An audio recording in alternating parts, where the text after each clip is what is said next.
తాపత్రయపడ్డారు. అలాగే విజయవంతం కూడా జరిగింది. చక్కగా ప్రతి ఒక్కరం కూడా ఎంతో చక్కగా వచ్చి జెండా వందనానికి హాజరయ్యాము. మేమందరం కూడా వార్డుకు ఒకరు చొప్పున కష్టపడిన వాళ్ళమండి. రాత్రి పగలు కాకుండా పిల్లల్ని వదిలేసి వంటలు అయ్యి మానేసుకుని అన్నయ్య ఉన్నాడు, అన్న కోసం మనం నిలబడాలి అని ప్రతి ఒక్క వీర మహిళ కూడా మా అందరి కష్టాన్ని కూడా ఇప్పుడు ఎంజాయ్ చేస్తున్నాం. మేము అందరూ నాయకులందరితో చేసుకుంటే మాకు ఫ్రీడమ్ ఉండట్లేదు అనేసి మేము ఇలా కలవడం మాకు చాలా ఆనందంగా ఉంది.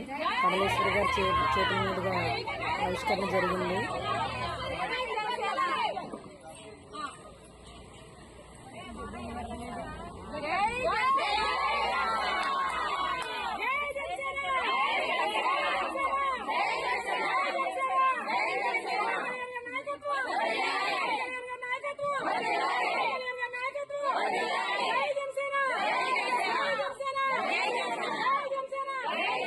వైసీపీ వారి ఆగడాలను తట్టుకుంటూ ఎదుడు దెబ్బలు తింటూ ఆధార్ కార్డులు క్యాన్సిల్ చేయించి రేషన్ కార్డులు క్యాన్సిల్ చేయించి ఎంత బాధ పెట్టినా సరే అన్నా నీ వెనకున్నాం అన్నా మేమందరం కూడా మిమ్మల్ని సీఎంగా చూడాలని మా ఆశ మీరు నెరవేరుస్తారని మేము ఆశిస్తున్నాము.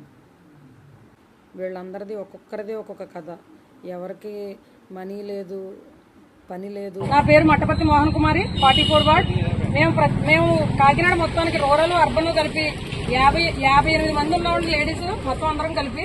ప్రతి ఒక్కరూ కూడా వార్డుకి ఒక్కొక్కరే ఉన్నారండి.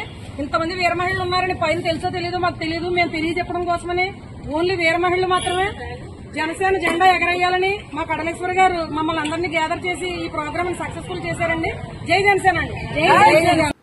ఎన్నోసార్లు రోడ్ల మీద నుంచుని గ్లాసులు ప్రమోట్ చేసిన ఘనత మాకే చెందిందన్న. 100 మంది మగవాళ్ల మధ్యలో ఒక్కొక్క ఆడపిల్లలు మేమందరం వెళ్ళి వార్డుల్లో తిరిగి మీకోసం కష్టపడి ఇప్పటి వరకు ఇక్కడ దాకా వచ్చామన్నా. ఇంత సంతోషాన్ని మూటగట్టుకున్నామంటే అది మీ విజయమే మాకు శ్రీరామ రక్ష. మీరు ఇట్లాగే ఎన్నో విజయాలు పొంది మీరు ఎట్లయినా సీఎం అవ్వాలని కోరుకుంటున్నాం అన్నయ్య. జై జనసేన.